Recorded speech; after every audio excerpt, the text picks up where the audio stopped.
یو سړي به د مور او پلار ډېر لوی خدمت کوه، هېڅ کار روزګار به یې نه کوه، خو د مور خدمت او د پلار خدمت. نو مور او پلار چې مړه شو، نو په خوب کې یو نیک سړی ولید. هغه نیک سړی ورته وایي وی تا د مور او پلار ډېر لوی خدمت کړی دی، نو تاله یو انعام در کوم. څه انعام راکې؟ وی لاړ شه او پلانکې تیږه اوچته که د هغې لاندې به یو 100 درهمه پراته دی ورته په دې خوب کې وایي وی برکت به پکې وي که به نه؟ وی برکت پکې نشته.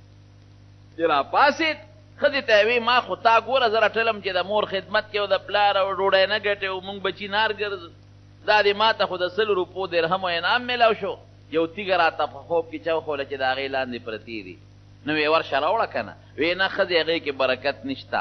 وی ته برکتونو پسې ګرځې او مونږ د لوږې مړو شو. بیخ دې وځه برکتونه پرېږده، ورشه دا روپۍ راواله سه راوړه چې څه وخورو. وی چې برکت پکې نه بلکل یې نه راوړو. ملا صاحب نه یې اورېدلي وو چې ګورې برکت والا مال دعا چې ځان ته کوې او دوستانو ته او بچو ته دا مه وایه چې خدای ډېر مال راکړي. که وایې نو داسې وایه الله مال ډېر راکړي خو د برکته سره، دا برکت پکې وایه. ځواني ډېره راکړي عمر خو د برکته سره، بچي راکړي خو د برکته سره، دا پکې خامخا وایه.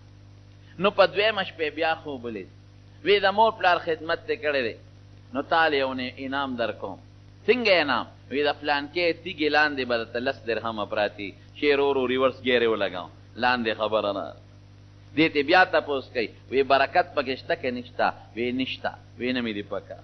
سار چې پاسېد ښځې ته یې وی نیکبخته ورشه پرون 100 وې اوس درته 10 خبره راله، ورو ورو شیګ ورې لاندې روان دي شا به راواله.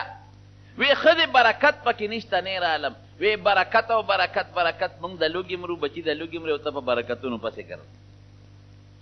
بیا یې په درېیمه شپه خوب ولید، بیا ورته سړی وایي وی ورشه د پلانکي تیږې لاندې 1 درهم پروت دی، 1 روپۍ.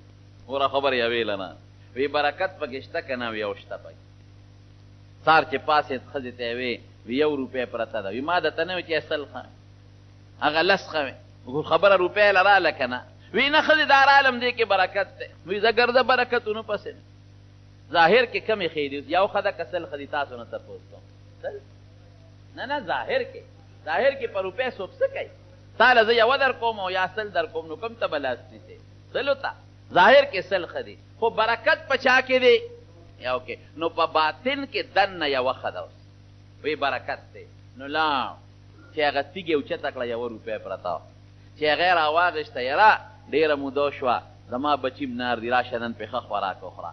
نو د دریاب په غاړه راته یو کب یې پې واغېست، راشه نن بس پور کب وخورو او بچي به مې ښه خوراک وخوري، څکو دور به شو په ډوډۍ. چې کب یې راوړه کور ته یې وغورځو، ښځې دا به پخی او سپور سپور به یې نن ته او دا بچي دې خورو. چې دننه یې پرېکه پکې یو هیره راوخته، یو علا لال یو هیره، یو ملغلره قیمتي پکې دننه راویغېسته. ودرېږه ګورم چې دا څه شی دی. دوکان ته یې وړه، دوکاندار ته یې وروویشته، وی دا واله په څو اخلې؟ دا دې څو کړل؟ تا سره د شي قدر نشته. دوکاندار وی چې دا ډېر مالدار دی. مالدار سړی په پیسو پروا نه ساتي. زر یې راوچته کړه، دا خو جي د دې قیمت ما سره نشته، دا پلانکي سړي له لاړ شي. سړی خو پوه شو، برکت پته ولګېده. بل نه او هغه زمانه کې په لکونو درهمو باندې هغه یو هیره خرڅه شوه. سړي باغونه مو شو، د سړي ځمکې مو شوې، د سړي نوکرانه مو شو، بنګلې هم جوړې شوې، اوښې او ګډې چیلې مو شوې. دا ولې رونو؟ اوس که د ښځې منلې وې نو 100 خو ډېرې وې، ظاهر کې خو خبره ټیک وه. لیکن چې دا ښځې ونه منل او د برکت لحاظ یې وساته، نو هغه 1 روپۍ کې ولا رب العالمین څومره خیر واچوي. دقه مثال دی د هغه پیسو چې زکات ترې ور نه کې او کومه پیسه در سره پاتې شوه، نو دې کې به برکت نی، شی به ډېري. د هغه 100 درهمو مثال وي او د هغه انسان مثال وي چې ظاهر کې وجود ټیک دی او دننه کوکله دی خراب دی.